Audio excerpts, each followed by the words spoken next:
Political socialization is where people form their ideas about politics and acquire political values. Three agents of socialization that have influenced me are family, peers, and media. My family has influenced me by raising me to believe in certain ideals, and my peers have always had different views, whereas the media over dramatizes everything whenever it comes to politics. My parents have been the most influenced because they've been with me my whole life.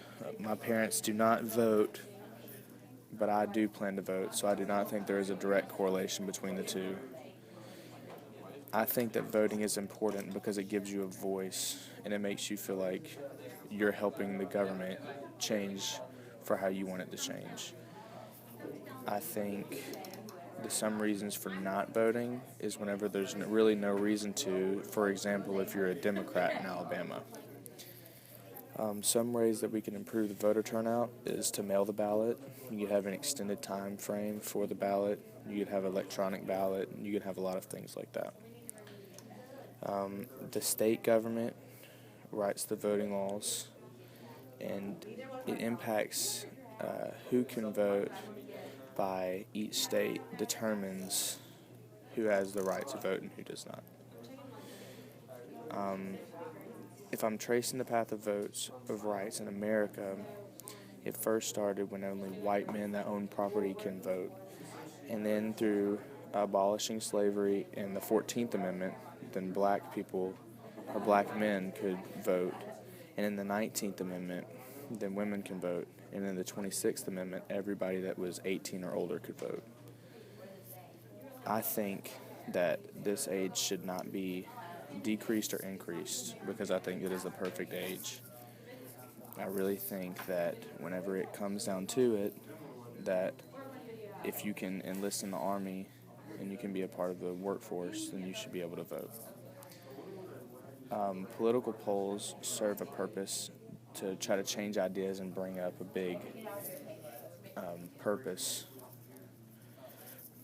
And I think that some methods that pollsters use to measure public opinion is pandering, and that kind of helps them. An example of that would be, say, asking Mexicans about immigration laws or something like that to try to get a boost on what they're going for in their methods. Some characteristics that a poll must have to be valid is a sample method, which is really like a control group as an experiment, and you must ask very detailed good questions. The reason why the questions matter is because it gives a topic of change. Without any good questions, you can't have anything or any solid facts or details with your change. I do believe that elected officials should pay close attention to public polls because I think that the people drive the nation in a democracy, and I think that that's how it should work.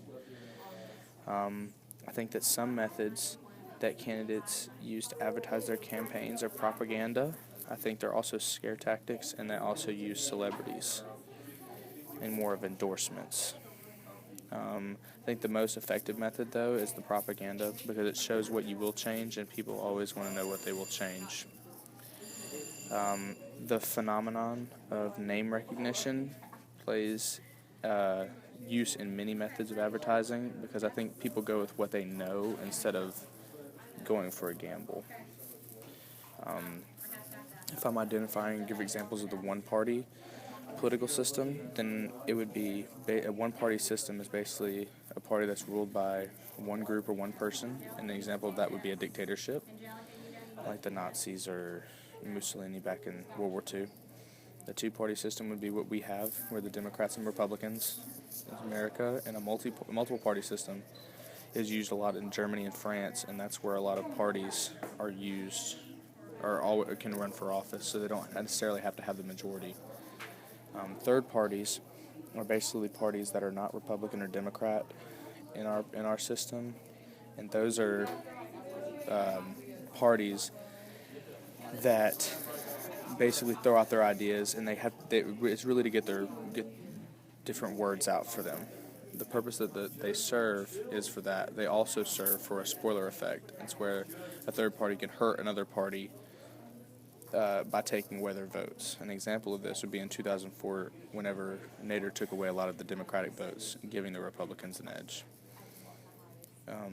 Some advantages of a multi-party system would there be more ideas, but the drawbacks was there be no majority. So there would be a whole lot of the people in that area that will not necessarily agree. The major purposes that political parties serve in the United States is they form people into two groups and they form a majority, and there's really no separation of people aside from those two groups. But that's what the purpose of those parties are, and they exist because you can select candidates to run for office and inform citizens of key issues. And they contribute positively to our system because they help form a majority and they help take out the individual and put it more as a group effort. They do contribute negatively to our system only because they do form a majority, but the other percentage that is not a majority also is a large part of our population. I do think that I will join a political party just so I really can be with the norm of people, because I think that if you don't, then not your ideas don't necessarily always get out there. They really get thrown into a third party. The two dominant parties of the United States are the Democrats and Republicans, and I think that America has a two-party system because it's written to be a democracy and to be always have the majority and go with the people. And I think if you have a multiple party system or a dictatorship, then I won't be going with what a democracy is. The only other alternative I can see for this system is to rank candidates from best to least in a mailing system, and I think that might work better than the system that we have now of voting.